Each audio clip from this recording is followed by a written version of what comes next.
So where are you from and how many languages do you speak? I'm from Mongolia. I have certificates in 9 languages, but I'm comfortable in 4 to 5.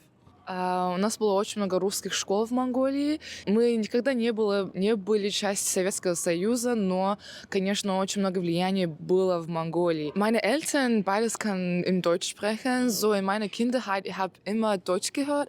Aber nur in die letzten 2 Jahre habe ich eine echte Kurs angefangen und einen Kurs angemeldet. 我去在中国读我的本科，所以我学了国际关系，我会不得不中文学习。Ер нь монголоор ярихаар хүмүүс их гайхдаг. Бид нар 3 сая хүнтэй болохоор орноос гадуур нэг их тааралдаад байдаггүй. Тэрэнд бол гайхдаг. Тэгээ бидний хэл бол жишээ нь Хятад, Япон, Солонгосоос мэдээж аюу өөр.